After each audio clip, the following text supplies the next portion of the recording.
So was there ever a moment where you thought this business is going under? We're not going to make it. How much time do we have? Like every Tuesday? Seriously. Still? I mean, Codie, there were so many. I look back on it. There were so many, and I think you talked about this, something about your dad. It was like head in your hands moments. Yeah. Is that what you say your dad talks about? And I remember hearing you talk about that because I was like, oh my God, I have so many head in my hands moments on my kitchen floor, like sobbing, crying, thinking I'm going to lose my business. One of those was during the 2008 recession. I was strictly wholesale, so just selling to other retailers. I didn't have my own retail stores. I didn't have my own e-commerce at that point because my first business, the Hat Box, failed. I wasn't going to go into retail again. I had sworn off retail. So I thought wholesale was safe until the recession hit. And I realized it was not safe, that all the power of my business laid in these other buyers, store owners, buyers for these department stores who were getting laid off, stores that were shuttering. I had no direct connection to my customer. I was letting everybody else sell my products for me. I wasn't selling them directly to her and finding out what she really wanted. So that 2008 recession was the greatest gift Kendra Scott ever had because it forced me to look at my business differently. My line of credit got called because, and I had paid everything on time, but I was considered high risk because of our category. So I had to find a local bank. I had to put everything I own up for collateral. I don't know. I joke, like I told my son, Kate, I go, you might have been on that collateral list, baby. I'm so glad things worked out. I mean, it was like, what do you need? Like I was shoes off my feet. I was like, I'll put whatever I've got, just please take this loan. And fortunately, it was a female president of a local bank, Texas Capital Bank, that took my loan from a big bank. But that moment, I remember thinking, I'm going to lose this business. And I had this woman, I wasn't a loan number to her. She had worn my jewelry for years. She knew who I was. She knew my hustle. She knew my drive. And when I looked her in the eye and I said to her, I will pay this back and then some, Carrie, she knew I was going to do it. And she believed in me and she took that loan. And I mean, I say that all the time. It's relationships, right? And it's keeping your word and being consistent and do what you say you're going to do. And build that trust over time. But that was a scary time. But I opened my first retail store 2 years later in 2010 when everyone was shuttering on South Congress. I opened our first retail store, moved our offices right above that little store. So we all had to walk through the store to get to our offices.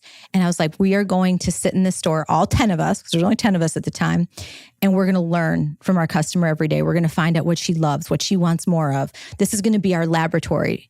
I still didn't know we were going to open retail stores after that. I thought we'd have this one retail store in Austin, and then we would just keep building our wholesale. And then I wanted to build e-commerce. So we built e-commerce and launched that at the same time. But that store, there'd be lines around the block to come in. And I was like, maybe there's something to this retail brick and mortar thing.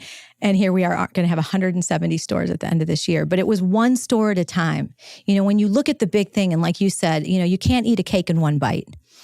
Each store, that success gave me the opportunity to take the money and the funds to reinvest, to look at the next opportunity. And the next opportunity, and I had to get it right. And I had to make sure the formula was right and the presentation was right and how we were selling was right and the displays were right. And you don't rush it, right? You take your time and you listen and you learn and then you act. And sometimes brands try to just act. They forget about the listen and learn part. Mm-hmm. And then they're like, well, why isn't this working? And this isn't falling apart. And this thing is not working. Because we haven't taken the time to really give the patience that it takes to build a really strong business. It takes a lot of patience. And we just did it thoughtfully and we did it methodically. And we went where our customers were. Not that was sexy. Not where the sexy addresses were. Plano, Texas does not sound sexy to a lot of brands. That store was 1,500 square feet and it was doing $7 million a year. Oh. So I called it Plano Insano. I'm like, I made t-shirts for our team. I was like, that's where I want to be. Let's wear more Planos, Yeah. And so many businesses get caught up in like what they think, oh, this brand is here and here. So I have to be here and here. You got to be where your customer is. Listen to where your customer wants you, and that's where you should go. Such a good point. Yeah. I mean, it's so easy to fall into like what you think cool is too. Totally. I remember falling into that too. It was not cool to get on the internet and talk about finance and private equity. It was way cooler when I was at Goldman and I ran my own private equity firm and I was fancy and I wore all the things. But then I realized, actually, I don't really want to get rich quietly. I want to be around a bunch of other people and maybe help them do the same thing, even if it's not as cool. But that's a hard jump. Well, it's way cooler now. Look at you. It's cooler now. It's cooler now. But when I started out, they were like, what are you doing? Are we TikTok dancing now? Have you lost all, semblance of care? But I am curious. Let's say that there's somebody listening right now. Yeah.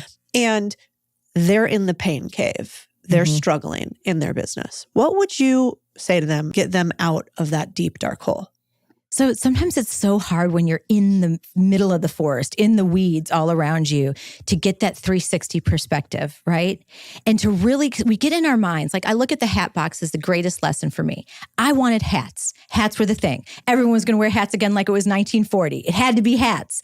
What was working was the jewelry I was making and putting on the counter in the little case that was selling out the day. But in my brain, it was the hat idea. It was opening 100 hat box stores.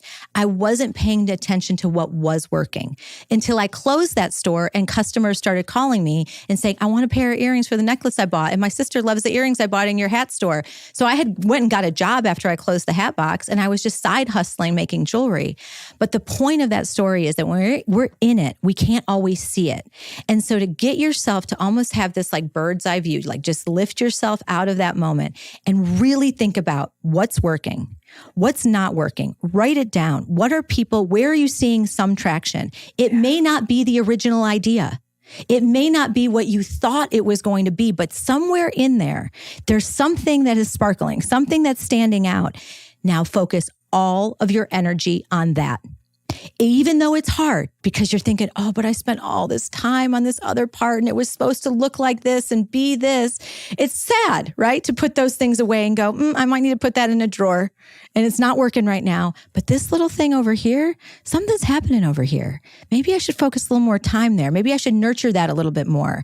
And I can't tell you how many business owners I have met that the little thing that they didn't think was the thing became the thing. And the thing that they thought was the thing ended up being completely the opposite. And that is exactly who I am today. It sure wasn't hats. I'm doing hats again with Yellow Rose, but it wasn't the hats. Yeah, it's such a good point. Yeah. We call it kill your zombies. Yeah. Because just because it used to be alive doesn't mean it should always stay alive. Some things you got to die. And it's the hardest thing when you start a business or as an entrepreneur. It's like you become so attached. And it's so hard sometimes to let go of those things and disattach yourself from it and be like, okay, that's not working. Yeah. And to have the vulnerability to say, okay, this is scary. This is new uncharted territory that I'm going into, but I've got to let that go. I've got to quit putting all this focus and attention on it because it's not productive. Nothing is working there. So what am I going to do to shift into something that can work? What made you start Yellow Rose? It's such a cool brand. Thank you. And not what I expected from like the Kendra Scott I originally knew. Well, there's two Kendra Scott. So Kendra Scott, I'm the person, and I love color. Obviously, I love beautiful color gemstones. I've been designing for 23 years, and being here in Texas is such a big part of the design aesthetic and things that inspire me. And so vintage pieces of Kendra Scott have a lot of this Western inspiration and really cool, kind of it's my love letter to Texas, so to speak. So I started bringing some of those vintage pieces back, and I was seeing such a resurgence with Western wear. And obviously all of us watched, all the shows, Yellowstone all the things. And everybody was going Western. I mean, you even saw Louis Vuitton was going Western. I was like, what's happening? They're French. I'm Texas. I know Western. And part of my life is ranch life. I have a ranch in Wimberley, Texas. It's my happy place. When I'm not, in the boardroom, I'm in my boots in the barn. And I love this lifestyle. And I love vintage Western. So I would go and shop vintage all the time, and the cuts of the bell bottoms and high-waisted jeans and the really beautiful Western cut shirts that were fit just right and the pearl snaps and all the details. I could wear that look and still be very sophisticated. I could wear a Western cut shirt and a gorgeous pair of trousers to a meeting in New York City and people would go nuts. And so I knew there was a way to bring this style, this aesthetic into the modern world and make it to where it's not just rodeo wear. This is wear that you could wear anywhere you go and look absolutely amazing. And I wanted a brand that put the woman, the cowgirl, front and center. Every other Western brand was cowboy first. And then the afterthought was like, women. And a lot of the cuts were like taking a men's Western shirt and just making an extra small version of it. Well, a man's body and a woman's body are very different. We want better darts. We want it to fit different. And so for me, it was really about let's figure out a way to do something that's so unique, but doing it in a modern way, how I dress and how I, express myself with this Texas style.